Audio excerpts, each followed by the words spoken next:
Work pushing this button.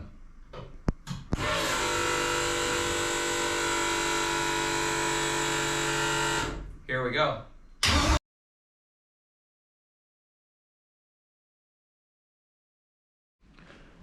All right, we're getting real close to the moment I've been working like a year towards. I've got pretty much everything on the motor hooked up where it goes. Obviously I'll clean up how everything's routed, but it's roughly where it goes. I spent yesterday, it's my first time ever wiring something essentially from scratch. So obviously I'll tie up and clean up and fix all this routing. But I've got my relays back here, fuses back here, batteries hooked up. We've got power to everything. So pretty much from this point forward, things can go really well or really not well for me. So I'm gonna keep the camera rolling through the whole deal. Yeah, for starters, I guess we'll go in here. Like I said, I got the battery hooked up.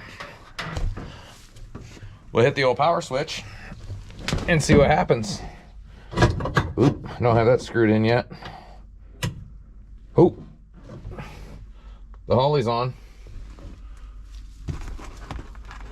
The Holly's on. Oh, dude. Well, I'm gonna put the camera down and work my way through all this stuff, make sure everything's working the way it's supposed to. And hopefully in a few minutes, hopefully less than that for you guys, I got a first fire up. So thanks to Boosted Street Junk, checked out his YouTube, got my little handheld deal programmed. Now it's time to put fuel in this thing. Hopefully it primes fairly easy. And then hopefully everything goes as planned. I kind of took my time here, so I'm really crossing my fingers. But anyways, the fuel.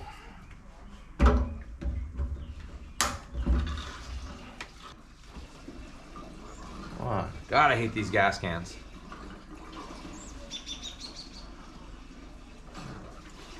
I'm glad we saved the world with these stupid gas cans. The only convenient thing is I can't get it up there without spilling. I guess that's nice.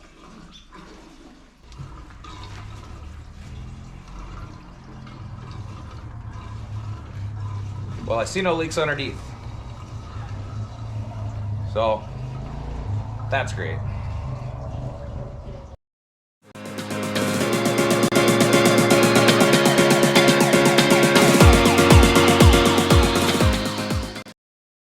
All right, here we go.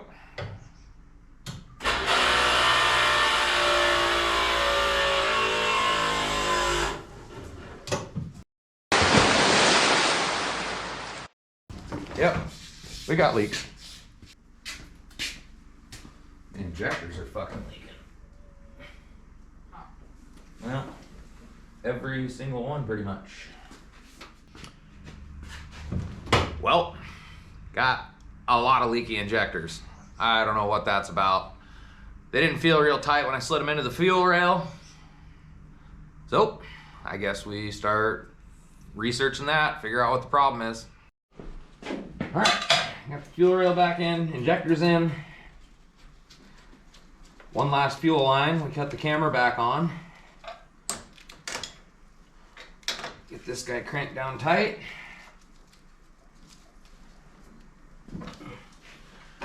All right.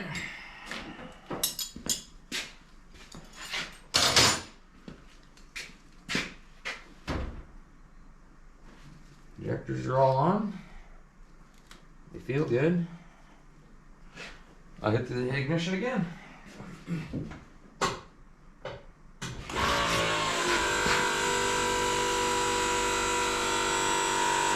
No more leak. It leaked right when it started up. Got a little poof. I think the things are just seating into place. I'm gonna cycle it one more time, see if it does that again. And then we're getting close to hitting the starter button, which I haven't even made sure I hooked up right.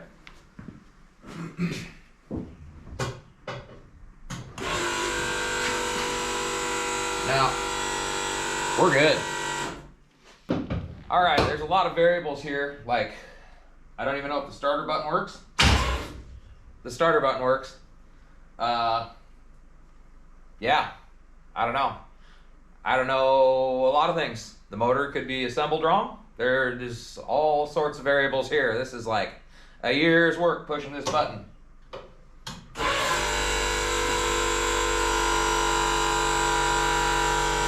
Here we go. Here we go.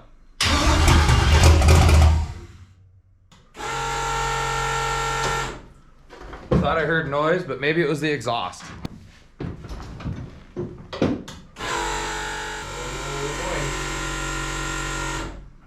Let's see.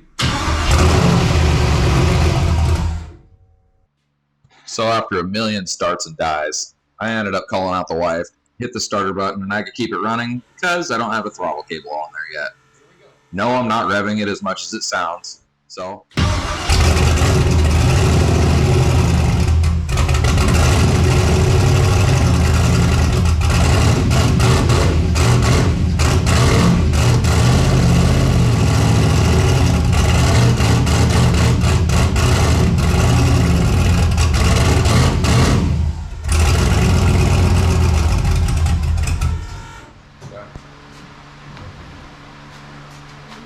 It's alive.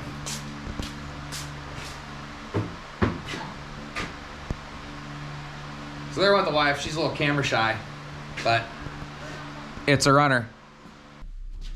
So after spending some time with the University of YouTube, I built a fuel map, basically a direct copy of some videos I've watched on YouTube.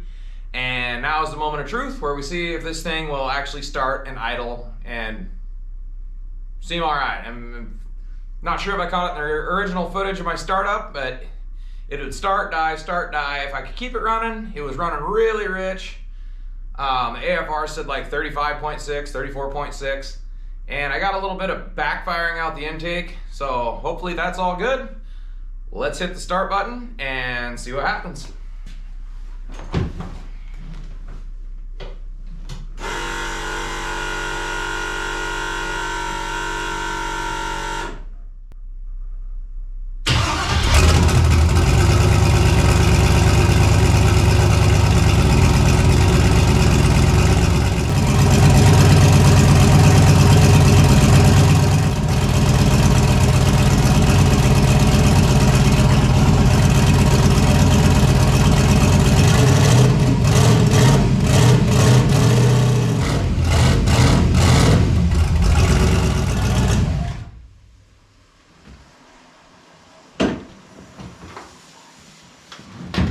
Finally.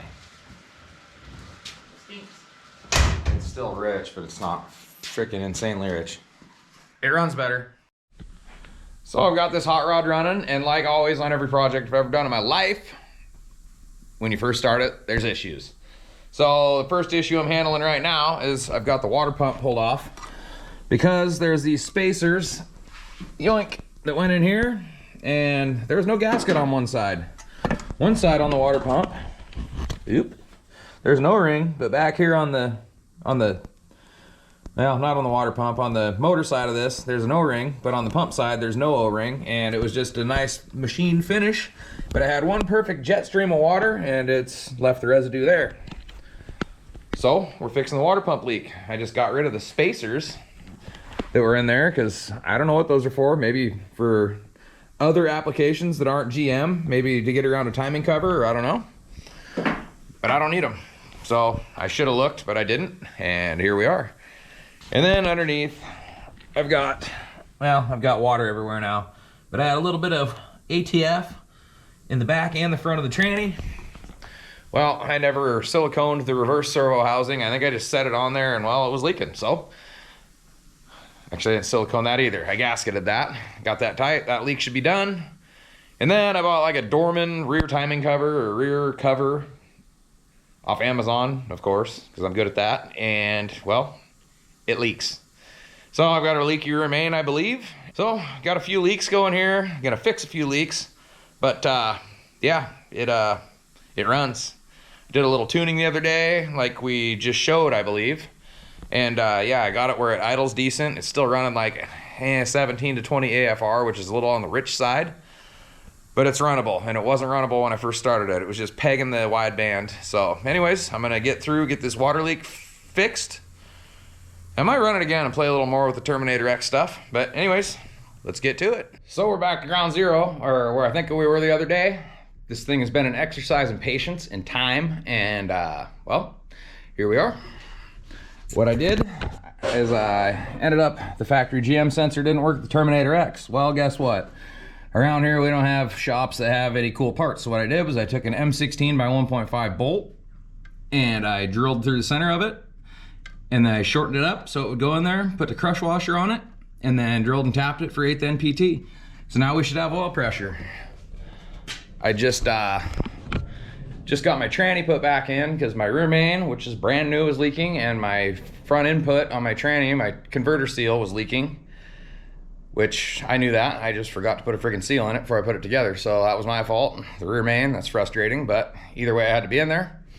So anyways, got that oil pressure sensor in. I just scaled the Terminator X. I was having a problem with crank or cam sensors, and well, I bought AC Delcos on Amazon, which I showed earlier, and guess what? Amazon sells bullshit stuff, AC Delco sensors. And so I ended up just going to O'Reilly's yesterday and getting whatever brand they had, and we're about to find out if this thing will start. All right, everything's powered up. Cam sensors in. Computer should be rescaled. We're gonna run this thing.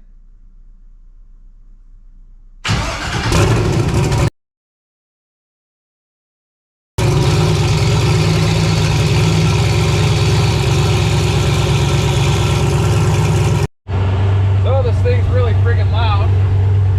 I don't know if we can see this on the GoPro, but running to 1,000 RPM, 75 coolant temp, or coolant temp 93, airflow temperature 75, blah blah, battery 14.4. Now we got oil pressure 57 psi. That's pretty good. IAC position 22%. That's also really good. It was running at 100% before.